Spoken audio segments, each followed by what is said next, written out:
બહુ ફેમસ આપણા જુબાન ઉપર હોય એવી અડીકડીની વાવ. અડીકડીની વાવ ક્યાં આવેલી છે બધાને ખબર છે. જુનાગઢની અંદર જે ઉપરકોટનો કિલ્લો છે, આ ઉપરકોટના કિલ્લાની અંદર અડીકડીની વાવ અને નવઘણ કૂવો પણ આવેલો છે. નવઘણ કૂવો પર સાથે સાથે આપણે બોલતા આવીએ છીએ. તો નવઘણ કૂવો અને અડીકડીની વાવ ક્યાં આવેલી છે? જુનાગઢની અંદર આવેલી છે. આદિ અડીકડીની વાવ 15મી સદીમાં બનાવવામાં આવી હતી. આ વાવને બાંધવામાં નથી આવી સાહેબ, આ વાવને બાંધવામાં નથી આવી, પરંતુ આ વાવને કોતરવામાં આવી છે. તો આ પથ્થર છે, આ પથ્થરને કોતરીને આ વાવ બનાવવામાં આવી છે. તો આ રીતના છે મોટો શિલા, એને કોતરીને આ રીતના અંદર વાવ બનાવવામાં આવી છે. નંદા પ્રકારની જે દેખાય છે.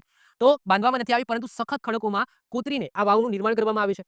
આની અંદર તમને વધારે શિલ્પ તમને કઈ જોવા નહીં મળે, કારણ કે પથ્થરો છે, પથ્થરોને કોતરીને સિમ્પલ ઓકે અને વાવનું નિર્માણ કરવામાં આવ્યું છે.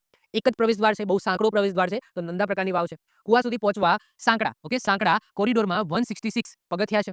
કુવાની ઉપર પાતળા ખડકોના પડમાં એક નાની બારી કોતરેલી છે અને ખડકોનું જે તળિયું છે એ ભૂસાઈ ગયેલ દિવાલોનું દેખાય છે.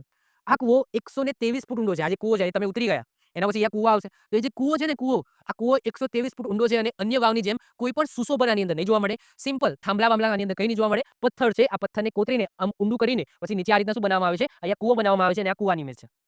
અંદર કૂવાની ઇમેજ છે. ક્લિયર? તો આવી કંઈક બનાવવામાં આવી છે અડીકડીની વાવ. હવે અડીકડી આ નામ ક્યાંથી આવ્યું? ક્વેશ્ચન થાય ને. તો આના પાછળ બે કથાઓ જોડાયેલી છે. આ બંને કથા હું કહેવાનો છું. ઓકે. તો બંને કથાઓ સાંભળીએ આપણે. તો સાંભળો. તો આ પગથિયાના નામ માટે બે પૌરાણિક દંતકથાઓ જોડાયેલી છે. હવે એક કથા એવું કહે છે કે રાજાએ પગથિયા તો બનાવી દીધા. પગથિયા બનાવવાનો આદેશ આપી દીધો, ભાઈ આપણે આ રીતના પગથિયા બનાવીને પછી નીચે શું બનાવીશું? કૂવો બનાવીશું. જેને બનાવવાનું હતું એટલે કે જે કામદારો હતા એ કામદારોએ આ સખત પથ્થરો કોતર્યા અને સખત પથ્થરો કોતરીને એનું ખોદકામ કર્યું, ખોદકામ કરી દીધું અને આ રીતના બનાવી પણ દીધા. આ પગથિયા પણ બનાવી દીધા. પરંતુ કમનસીબે પાણી મળ્યું નહીં. ખોદ્યું ખરા ઓકે, જમીનની અંદર ખોદકામ કર્યું પરંતુ પાણી મળ્યું નહીં. પછી ત્યાં પૂજારી હતા, એ પૂજારીએ કીધું કે સાહેબ અહીંયા તો બલિ આપવી પડશે. કોની બલિ? અપરિણીત બે છોકરીઓની બલિ આપવી પડશે. શું કીધું? અપરિણીત બે છોકરીઓની બલિ આપવી પડશે.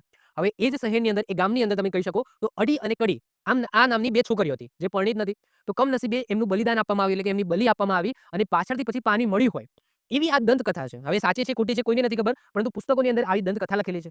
બીજી વાર્તા એવી છે કે એ વધારે વ્યાજબી લાગે છે કે એમાં દાવો કરવામાં આવે છે કે અડી અને કડી નામની એ રાજવી નોકરીની છોકરીઓ હતી જે નિયમિત અહીંયા પાણી ભરવા આવતી હતી. તો એટલા માટે એમના નામ ઉપર આને અડી કડીની વાવ કહેવામાં આવે છે. હવે તમારી સમક્ષ મેં બે કથાઓ મૂકી છે.